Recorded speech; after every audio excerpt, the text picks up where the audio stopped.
খুব চমৎকার একটা প্রশ্ন। পাপ তো সবারই আছে, তো পাপ থাকার পরেও সোজা জান্নাতে চলে যাওয়ার উপায় কি? এটার উপায় হলো অটো পাস। এই যে করোনা ভাইরাসের কারণে স্কুলে ছেলেদেরকে, মেয়েদেরকে, আমাদের শিক্ষার্থীদেরকে অটো পাস করে দেওয়া হয়েছে না?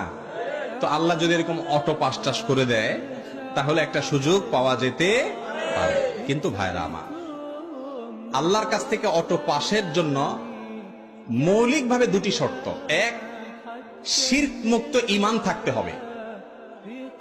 যদি ঈমানের মধ্যে শিরক থাকে তাহলে সেক্ষেত্রে কোনো অবস্থাতে অটো পাসের কোনো সুযোগ নাই। আল্লাহ রাব্বুল আলামিনের কাছে অটো পাস পেতে হলে যেই কাজটি করতে হবে তা হলো শিরক মুক্ত থাকতে হবে। শিরক করে যদি কেউ মারা যায়, আল্লাহ তাআলা আগাম ঘোষণা দিয়েছেন সে অটো পাসটা হবে না, সে সোজা কোথায় যাবে? জাহান্নামে যাবে। ইন্নাল্লাহা লা ইয়াগফিরু আন ইউশরাকা বিহি, আল্লাহর সঙ্গে শিরক করে মারা গেলে, তওবা ছাড়া মারা গেলে তাকে আল্লাহ তাআলা maaf করবেন না। মুসনাদ আহমদের বর্ণিত হাদিসে নবী সাল্লাল্লাহু আলাইহি ওয়াসাল্লাম বলেছেন, আদ-দাওয়াবিনু ইনদাল্লাহি সালাসা, আল্লাহর কাছে তিন ধরনের মামলা উঠবে। তার ভিতরে এক ধরনের মামলা হলো শিরক সংশ্লিষ্ট মামলা। এটা জামিনের অযোগ্য, ক্ষমার অযোগ্য, সরাসরি জাহান্নাম। এজন্য শিরক থেকে বেঁচে থাকার জন্য চেষ্টা করতে হবে। এক। দ্বিতীয় হলো বান্দার হক নষ্ট করা যাবে না। ওই যে আজকে 4টা পয়েন্ট বলেছি, 2টা পয়েন্ট এর মধ্যে চলে আসছে। দেখেন, বান্দার হক নষ্ট করা যাবে না। মানুষের অধিকার যদি নষ্ট করেন, কিয়ামতের দিন আল্লাহ নিজেও বলবেন যে এই মামলা আমি নিষ্পত্তি করব না।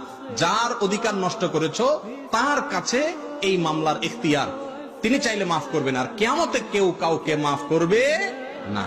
নিজের বাবাও ছেলে মেয়েকে মাফ করবে না। ইয়াউমা ইয়াফিরুল মারউ মিন আখিহি ওয়া উম্মিহি ওয়া আবিহি। এজন্য ভাইরা আমার, যদি গুনাহ করেও সোজা জান্নাতে যেতে চান, এক, শিরক থেকে বেঁচে থাকবেন।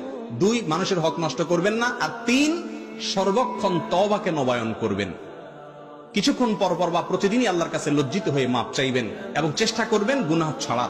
এই কসরত যদি করতে করতে থাকেন, ইনশাআল্লাহ আশা করা যায় পাপের পরেও আল্লাহ তাআলা মাফ করে জান্নাত দিবেন।